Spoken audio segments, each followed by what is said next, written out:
Lactobacillus rhamnosus GG versus placebo for acute gastroenteritis in children. Definition.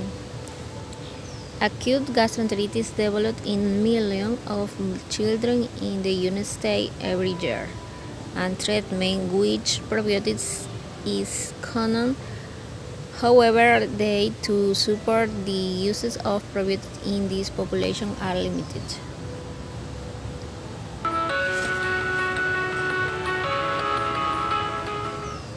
Christian Hansen is a leading global bioscience company that develops natural ingredient solutions for the food, pharmaceutical, and agricultural industries. We have been delivering value to our partners and ultimately end consumers worldwide for over 140 years. Every day, more than 1 billion people consume products containing our natural ingredients. Probiotics is a key focus area for us. We are a pioneer within probiotics and have been fermenting lactic acid bacteria for more than a century. We are passionate about probiotics and use cutting-edge science and technology to deliver our probiotic solutions. The probiotic strain, LGG, was isolated from the human intestinal microbiota back in the early 1980s by two professors called Gorbach and Goldin, who also gave name to the strain. At Christian Hansen, we've been producing and selling the LGG strain under a license from the Finnish company Valio for more than 10 years. In November 2016, we acquired the strain and look forward to building an even greater future for the LGG strain. Application in nursing. Probiotics defined as live microorganisms beneficial to the host have shown promise in improving AGE outcomes, but existing studies have sufficient limitations shown that the use of probiotics cannot currently be recommended with confidence. Two rat pups that had been subjected to early life maternal separation and then were fed this treatment from weaning to termination. Excuse me. So this is the experimental timeline that we used. We had Sprague-Dawley rats that were either randomly divided into non-separated or maternally separated groups. For those that received maternal separation, they were separated from their mothers into a separate housing room every single morning from postnatal day 2 to 12 for 3 hours, and then returned to the home cage with the mom. And then they were, after postnatal day 12 to 21, they were just left in a normal situation with the mother.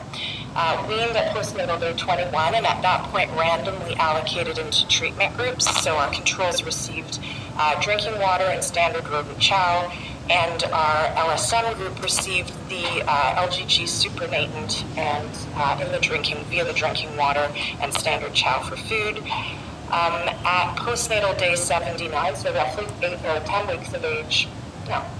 weeks of age, we subjected them to colorectal distension as a measure of visceral pain hypersensitivity. Then approximately a week later, these rats were exposed to a half an hour restraint. Pros and cons. Pros. Current treatment options are limited to controlling symptoms, preventing dehydration, and preventing secondary infection among contexts. Cons. Meta-analyses have suggested that probiotics improve outcomes in children with acute gastroenteritis for SIT through multiple mechanisms, including host immune response modulation.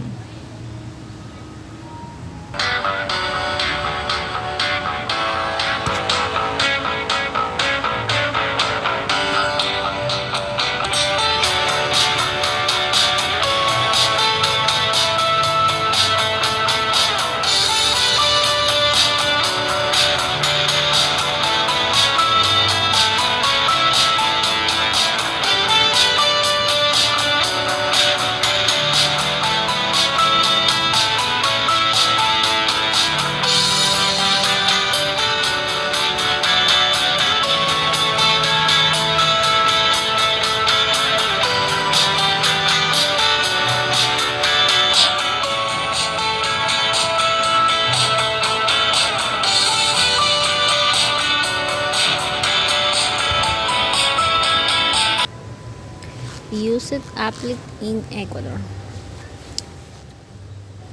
This trial has prompted recommendation for the use of probiotics in the treatment of acute gastroenteritis in children. Of people doing the pretend one, the surrogate, peanut, actually had any improvement. So basically, the pretend one really didn't do anything, but there was a huge improvement with the one who actually boosted the gut. Okay, well, I think that we're going to have to make more time. Yes. Maybe next week, if anyone's got any questions on this peanut allergy, because it is very important. It is. And I'm sure it's getting that bad these days that someone knows someone who's got my granddaughters. Yes. One of those. So, yes, it'll be nice if it can be remedied. Yeah. That'll be fantastic. Well, it was good to hear from my client who I mentioned. Her mum said to me just recently, when I first came to see you for anaphylaxis, you told me it would be at least 2 years on probiotics and then we would start being able to add things back in, because she didn't just have peanut allergies, by the way, it was all sorts of other things. So bit by bit with kinesiology and probiotics and boosting the immunity, yada, yada, yada, we've got her doing so well, and her diet is pretty much normal these days. Well, listen, thank you for coming in and spending your time with us, because even I learn. Yeah. I've got a lot of things to learn. Yeah. But even I'm picking up on it. Yeah, beautiful. Oh, okay, that's what it's all about. Yeah. And I think that's interesting. Conclusion. Among preschool children with acute gastroenteritis, those who received a 5-day course of Lactobacillus rhamnosus (GG) did not have better outcomes than those who received placebo. Probiotics also required less treatment. The placebo group required an average of 8.3 days of hospitalization per stay. Meanwhile, the probiotic group only required an average of 2.8 days of hospitalization. Those who also suffer from systemic inflammation got a significant benefit from the probiotics according to the research results. The researchers used 2 strains of probiotics in the supplement. These were Bifidobacterium lactis and Lactobacillus rhamnosus. This is important because not all species and strains will work the same. Both of these 2 species are found in breast milk. They've also been found to help mind-body issues in other studies, as I cover in my book on the topic. We've discussed other studies that showed probiotics can significantly help depressive symptoms as well as anxiety. Several probiotic species produce positive results in these studies, including Lactobacillus acidophilus, Lactobacillus alivarius, Lactobacillus brevis, Lactobacillus casei, Phytobacterium bifidum, and Bifidobacterium lactis. As we can see from the study from Johns Hopkins, there are common species among the positive results. Other studies have shown that probiotics can significantly alter brain activity as well as emotional responses. The absolute finding among these studies is that our gut's probiotics affect our moods and our mental well-being. It only makes sense for us to consider these findings carefully, especially when so many in modern society are suffering from mental conditions. Thank you.